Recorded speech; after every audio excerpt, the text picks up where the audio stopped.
By the time Baruch Spinoza was 23 years old, his philosophies had already ruffled a lot of feathers in the Portuguese Jewish community of Amsterdam.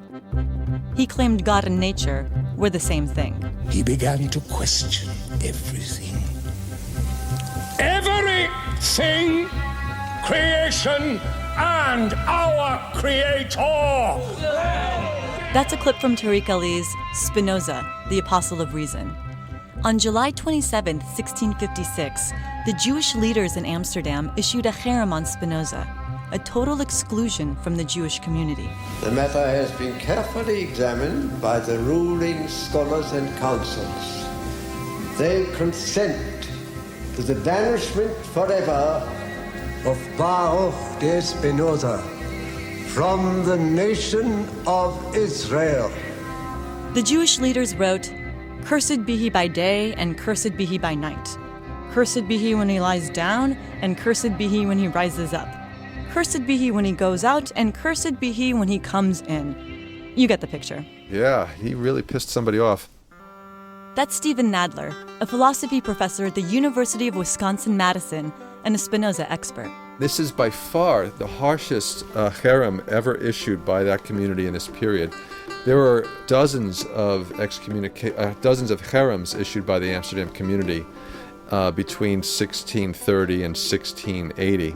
And they're for a variety of offenses, taking a book out of the library without permission, for insulting the rabbis, for gambling, for lewd behavior in the streets. But usually the cherem was lifted after a short period of time when the offender made an apology and paid a fine. Spinoza never apologized. At least there's no documentation of it.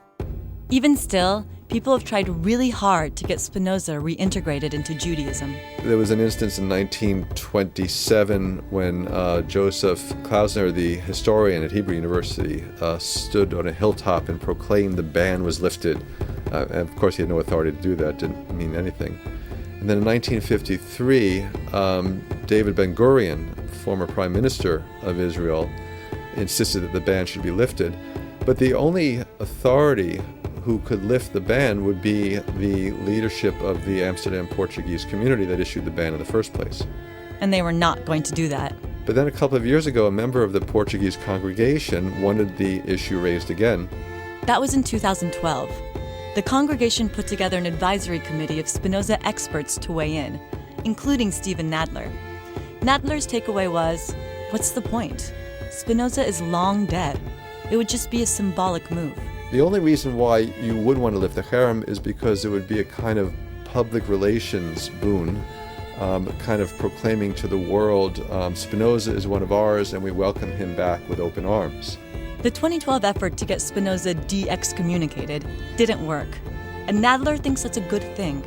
He says reintegrating Spinoza into Judaism would undermine Spinoza's philosophies. Spinoza no longer saw himself as Jewish, but he didn't see himself as Christian or Muslim or anything.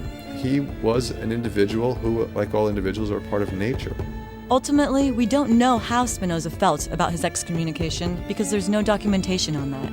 But Nadler thinks Spinoza couldn't have cared less. For him to be welcomed back into this or that particular religious community, for him would be a meaningless thing. Maybe a betrayal of what Spinoza stands for. He doesn't want to be a member of this club that wants him as a member. Baruch Spinoza died in The Hague at age 44. He was making a living grinding optical lenses at the time, and the dust from the glass exacerbated an earlier lung illness. In the 20-plus years after his excommunication, Spinoza continued to write philosophical works about the nature of reality, politics, and of course, religion. For Philosophy Talk, I'm Shuka Kalantari.